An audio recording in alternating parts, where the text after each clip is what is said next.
नाजरीन, हमारे साथ इस वक्त मौजूद हैं शाह फैसल टाउन के चेयरमैन गौहर खटक साहब, और इनसे पूछते हैं कि सर, आज आप यहाँ मौजूद हैं, MQM पाकिस्तान का ही शाह फैसल टाउन है और यहाँ दावत हलीम में, तो आपको कैसा लगता है कि जी इस तरह का कोऑर्डिनेशन जारी रहना चाहिए एक दूसरे से, जो तंजीमें हैं या तहरीकें हैं या जो लोग हैं उनको मिलते जुलते रहना चाहिए? बिस्मिल्लाहिर्रहमानिर्रहीम, या का नाम तो या का नस्तीन, बहुत शुक्रिया जी आपका। बिल्कुल अच्छा इक़दाम है और हमें कोई आपस में हमारी दुश्मनी तो है नहीं। हमें मिलकर आवाम की खिदमत करनी चाहिए और जो आवाम के लिए बेहतर वो काम करने चाहिए। और मुझे तो कोई फ़र्क नहीं पड़ता है। आज इमरान भाई ने बुलाया था कि हमारी अलीम की दावत है, मैं हाजिर हूँ, पहले भी आया था।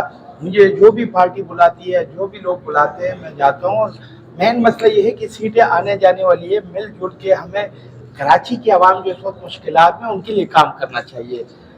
कराची के आवाम के मसले बहुत है, बिजली का, पानी का, गैस का, सीवरेज का। तो मुझे तो कोई झिझक नहीं होती है, मैं कहीं पे भी जाने को तैयार हूँ। और मैं पिछले दिनों हमारे MNA हैं फुरंगी के, उनसे भी मेरी मुलाकात हुई। मैंने उनको कहा भी कि मैं इंशाल्लाह आपके ऑफिस आऊँगा, आपके पास कुछ फंड वगैरह आए हैं तो उससे मैं आपसे मशावरत करूँगा कि हमारे कुछ यूसियों में कुछ काम कराना है, तो उनसे भी मैं मुलाकात करूंगा और इंशाल्लाह जो भी होगा मिलजुल के। और आपके खास तौर पर टाउन के हवाले से ये बड़ा मशहूर है कि आप जब से आए हैं तो जो नीचे के जो निचला तबका है उनकी जो मुश्किलात थी उसमें कमी आई है। ये किस तरह से मुमकिन हुआ कि जी बहुत सारी चीज़ें आपने बहुत जल्दी हल कर दी उनकी, जो उनकी देरीना ख्वाहिश थी? देखिए जी, टाउन और हम लोग चलते हैं अपने वर्करों पे, अपने जो हमारे लेबर हैं जो टाउन को चलाते हैं, स्टाफ, उन पे हम लोग चलते हैं। मैं जब आया तो मुझे बड़ा अफसोस हुआ कि हमें कोई 12 करोड़ रुपए देने थे, 18-19 के लोगों के पेमेंट देनी थी। कोई मर गया था, किसी के बच्चे की शादी थी, कोई किराए के मकान में रहता है। तो मेरा पहला हतब ये था कि तरक्याती काम लोग हमसे एक्सपेक्ट भी करते हैं बहुत ज़्यादा कि तरक्याती काम कराना है। अच्छा, उधर 12 करोड़ रुपए वो टैक्स जमा करके देना है। आज तक मुझे सिंध हुकूमत ने 1 रुपए भी तरक्याती काम के मद में नहीं दिया है। हम टैक्स जमा करके काम कराते हैं और OCD जो आता है वो सैलरियों में पूरा हो जाता है। उसके बावजूद आपने मुख्तलिफ लोगों को जो बेचारे रुल रहे थे उनको चेक्स दिए, 12 करोड़ रुपए मैंने उनको दिए हैं। और उसके साथ साथ अभी सिंध हुकूमत ने ऐलान किया है कि 12% सैलरी बढ़ानी है।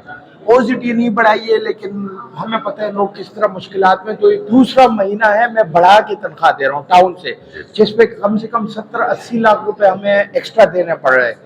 लेकिन मैं अब 2 महीने तो मैंने दे दिए। अब मैं सिंध हुकूमत को खत लिखूंगा कि अगर आपको नहीं पैसे देने तो ऐलान ही नहीं करते, फिर हम कहाँ से अफोर्ड करेंगे। लोग हमसे एक्सपेक्ट करते तरक्याती काम।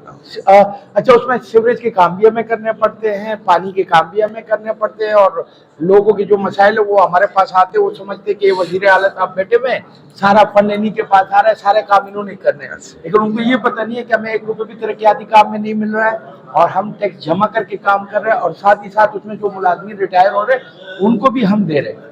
तो इंशाल्लाह उम्मीद है, मैंने पहले भी कहा था और अभी कि अल्लाह ताला की ज़ात से उम्मीद है कि इंशाल्लाह कराची में एक बेहतरीन टाउन होगा, शाह फैसल टाउन। और जब हम जाएंगे तो तब्दीली आई होगी और तब्दील करके जाएंगे। इस वक्त भी मैं अगर आप कहूँ कि ये जो आपका शमा सेंटर वाला रोड है, पिछले 25 साल से यहाँ थोड़ी सी बारिश होती है पानी जमा हो जाता है। तो 3000 रनिंग फुट की मैंने सीवरेज लाइन डाली। वो रोड KMC का था, वो हमने बनाया, KMC नहीं बना रही थी। इस तरह हमारे कोई जहाँ से कॉलोनी गेट चढ़ते हैं। जी बिल्कुल। अच्छा, साथ ही साथ इस वक्त कोई मेरे 2 स्कूलों पे हमने नए बना दिए। स्कूलों की हालत ऐसी थी कि बहुत हंसता थी।